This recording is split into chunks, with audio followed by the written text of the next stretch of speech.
I wasn't invited to my sister's wedding. I found out while I was holding a paper plate with macaroni salad, standing between the lemonade table and a cooler full of beer. It was June, and the heat was so bad the plastic forks bent when I tried to scoop some potato salad. My aunt had just started playing some country music, and a little kid was crying near the bounce house. My cousin Jenny walked over from the grill, flipping her hair out of her face with one hand and holding a hot dog in the other. She smiled and asked, "So, are you flying in for Maddie's big day or just driving?" I blinked and said, "What big day?" She laughed like I was joking and said, "The wedding, silly. She's finally marrying that guy with the gel in his hair. James, right?" I smiled like I understood and said, "Oh yeah, right." Then I told her I needed to check on the deviled eggs, which really meant I needed to get away and sit in my car with the air conditioning blasting, trying to breathe through the sudden tight feeling in my chest. Malene was my little sister. I helped raise her after Dad died. I held her hair back when she got sick at her first college party. I sent her money when she forgot to pay rent. I mailed her a weighted blanket when she had panic attacks. I stayed on the phone with her the night she thought James was cheating. And now she was getting married, with flowers and a fancy place. And somehow, I wasn't invited. I sat in my car for 10 minutes, trying to figure out if I felt hurt, mad, or just tired. The answer was yes to all three. Inside the house, someone had already cut into the strawberry sheet cake. Through the window, I saw Jenny talking with my mom. Mom wore her usual soft blue summer dress and looked calm, like everything was just fine. I looked down at my plate. The macaroni was sweating from the heat. They planned a wedding my sister didn't even tell me about, and I was the only one who looked surprised. I waited 2 days before I called my mom. It wasn't because I needed time to calm down. I wasn't exactly angry. I wasn't even looking for an apology. I just needed her to say out loud that they planned it all without me. She answered on the second ring. "Hi, honey," she said in that warm, busy voice she used with store clerks and church volunteers. I could picture her wiping the kitchen counter with a dish towel, phone held between her cheek and shoulder. "Is everything okay?" "I just have a quick question," I said, trying to sound casual. "Is Maddie getting married?" There was a pause, a breath, the sound of a fridge door closing. "Well," she said, like I'd asked if the mail had arrived. "Yes, next month, actually. We didn't know if you'd be free." I didn't know it was happening. She chuckled softly. "Oh, Claire, don't be so dramatic." That word again. Dramatic. The same tone she used when I cried at Dad's funeral and she told me to pull myself together. The same one she used when I called her crying after losing my job 5 years ago. "Don't make a big deal, sweetheart. You'll be okay." I let the silence hang between us. "You know," she said, "Malene really wanted something small. Just family." "I am family," I said quietly. "Yes, but you're always traveling, and these things get complicated. James's parents had a lot of say, and there were only so many spots. You understand?" I didn't understand. But I knew better than to say that. "Are you mad?" she asked, suddenly softer. "I'm not sure what I am." Another silence, this one heavier. Then we thought it would be easier this way. Less pressure on everyone. Easier. That was the word. It wasn't that they forgot me. I was just the easiest to leave out. I told her I had to get back to work, even though I wasn't working that day. She said, "All right, sweetheart." And just like that, we hung up. I stared at my phone for a long time. Then I looked at my calendar. The weekend of the wedding. Nothing planned, no RSVP, no seat.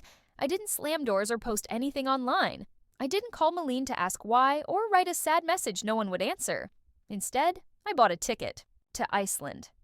I didn't tell anyone, not my coworkers, not my neighbor who usually brought in my mail, not even my friend Julia, who'd been there for me through 2 breakups and a job loss and knew my coffee order better than the barista.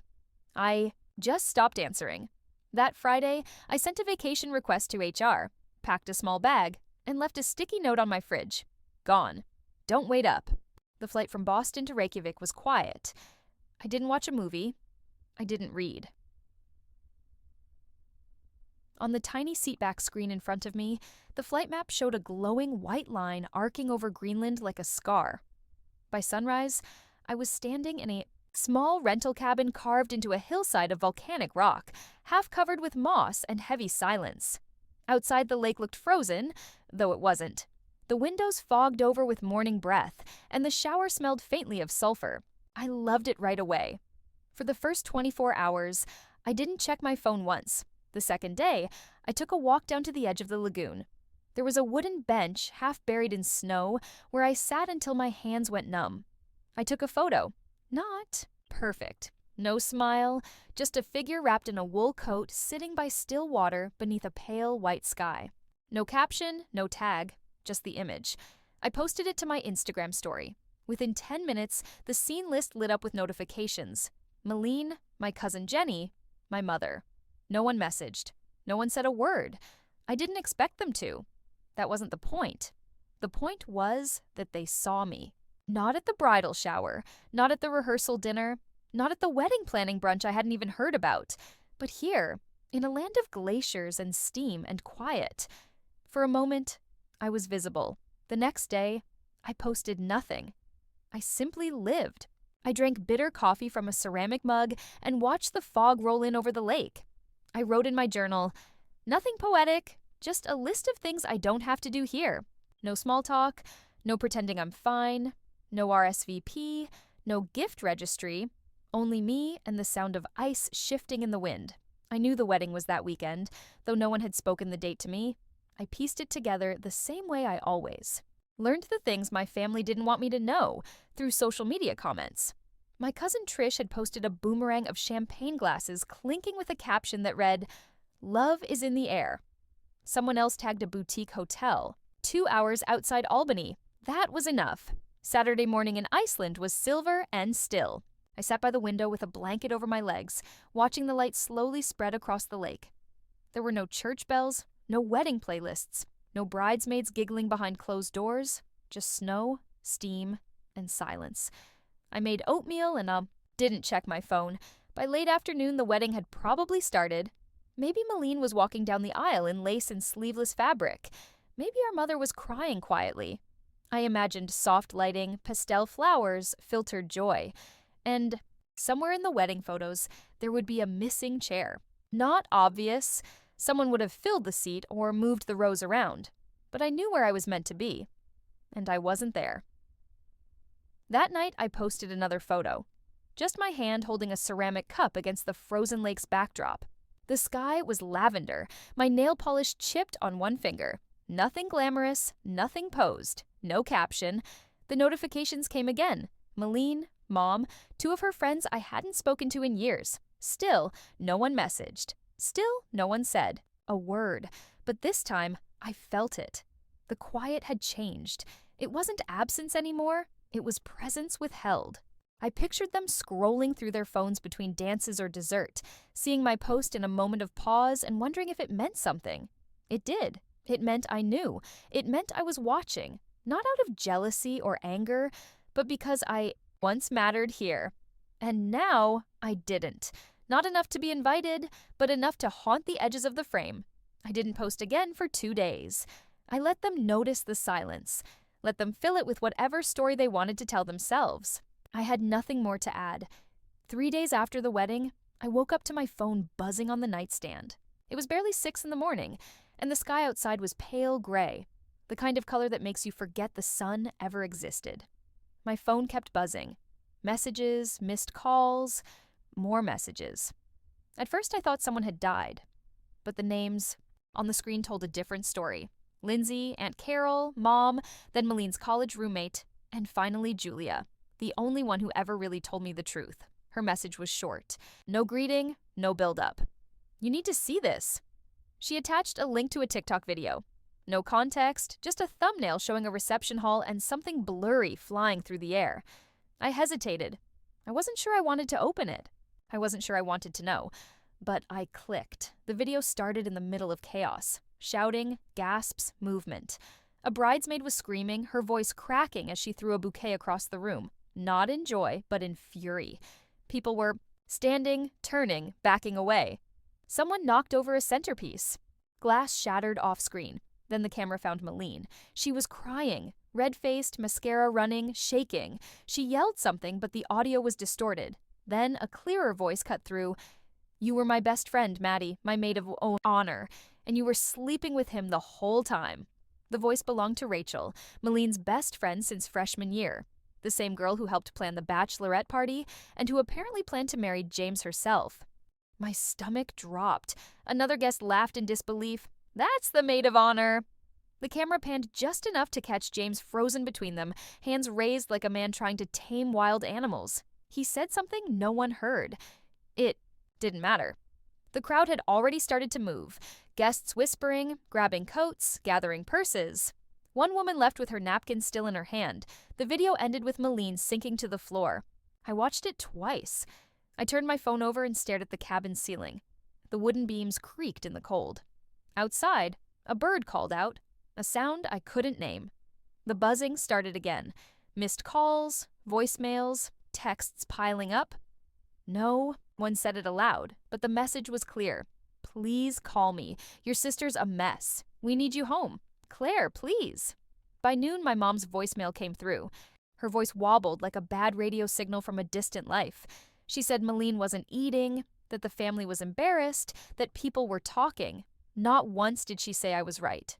No apology, no asking how I was. Just, "We don't know what to do without you." I sat by the window, bare feet on the cold floor, watching the lake ripple in the wind. My phone buzzed again, a message from Rachel. Not a call, just words. "I'm sorry you weren't there. You probably would have stopped me." She was wrong. I wouldn't have stopped her. I would have let the truth find its way in, just like I did. By early afternoon, my phone stopped ringing and started pleading. The voicemails lost their impatience. They softened, became afraid. Mom left 6 messages in 3 hours, each one more desperate than the last. In the third, she tried not to cry, but her voice cracked anyway. "Claire," she whispered, "your sister's devastated. She hasn't left her room since Saturday. We don't know what to say to her. We need you home. You've always been the strong one, the one who holds us together." That line, the strong one, it hit like a weight. The one who carries everything but never asks to be carried. I said nothing. Instead, I boiled water for tea and stepped outside. The steam warmed my face while the cold wind cut through my sleeves. The sky above was endless and quiet. I took a photo, faint pink light resting on the edge of a glacier, and posted it without a word. 5 minutes later, my phone buzzed again. A message from my aunt, Dad's sister. Someone who once told me older daughters are like extra mothers. "She's not well. She keeps asking for you. Claire, please, just 5 minutes." I watched the snow drift across the porch step and said nothing. That evening, Malene messaged me. Not a call, just a text. "I know I hurt you. I didn't think it would matter this much. I thought you didn't want to be part of things anymore. Please, I need you. I don't know who else to ask." I stared at the message for a long time. Not because I didn't believe her, but because it was the first honest thing she'd said to me in years. But it wasn't enough. Not after all. The times she took my help, but not my presence. Not after letting me fade from the family photo without asking if I was still there. They didn't miss me. They missed what I did for them. Now that everything was falling apart, they wanted the scaffolding back. But I wasn't steel anymore. I had become glacier. Cold. Still. Unmovable. Almost midnight, my phone rang. This time I answered. Not because I forgave. Not because I softened. I just didn't want the silence to say everything for me. "Claire." My mom's voice was fragile, like she'd been holding it for hours. I said nothing. She filled the silence, careful, like always. Words wrapped in care, but laced with explanation. "She's not doing well," she whispered. "Madeline, she barely eats, won't come downstairs. She keeps asking if you've replied." I could hear the clink of something ceramic. Her kitchen, probably the same blue teacup she uses when she wants to sound gentler. I wish you were here. I looked out the cabin window. The lake was glass now, the sky low and endless. Cold. Enough to make sound feel small. I said finally. "For years. You just didn't see me." A pause. Not defensive, not quick. just still. "I didn't know you felt that way," she said, voice thin. "You never said. No one asked," she breathed out. Not quite a sigh, the sound of knowing. There was no script left that worked anymore. "I'm sorry," she said. But it sounded like a question. I didn't answer. Somewhere in that silence, she understood. For once, she didn't try to fix it. No excuses, no rewriting history. Just the sound of her breath, the faint ticking of a clock, and the quiet of two people realizing something ended a long time ago. "Are you coming home?" she asked after a while. I looked around the room. Wooden floor, wool blanket on the chair, wind pushing against the windows. Everything simple, everything mine. "No," I said gently. "I think I'm finally home." We didn't say goodbye. The call faded. I sat still, listening to the quiet. It didn't hurt anymore. It didn't comfort me either. It just felt true. The next morning, I woke early. The cabin held a kind of stillness that didn't ask anything from me. Wrapped in a thick sweater, I stepped onto the back deck. The lake was smooth as glass, reflecting the pale gold of sunrise. The sky stretched wide and empty. And for once, that emptiness felt like peace. I made tea, scribbled a few lines in my journal, then pulled out the thick stationery I'd brought but never used. I wrote one letter, short, plain, no accusations. No lists of what was done or left undone, just this. I hope you find peace. I hope you tell the truth. I hope next time the invitation comes before the apology. Signed, Claire. No return address. Later, I walked into town and dropped it in a red post. Box near a bakery that smelled like cardamom and ash. The man behind the counter nodded at me. "Cold today," he said. I smiled. "Not as much as yesterday." On the way back, I stopped at the lagoon's edge. A lone bench faced the water. I sat, sipping coffee from a paper cup, watching steam rise and disappear. My phone stayed in my pocket, untouched. Back at the cabin, I posted one last photo. An empty wooden chair framed by snow. Beyond it, the lake. But I knew they'd see it.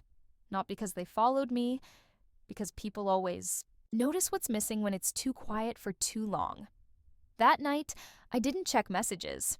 Didn't scroll. Didn't wonder what they were saying back home. Instead, I made soup, lit a candle, pulled a blanket across my lap, and read the same page of a book 3 times. Not because I was distracted, because I wasn't in a hurry to leave the quiet. There was no victory here, no closure, just clarity. And for the first time in years, I didn't feel erased. I just felt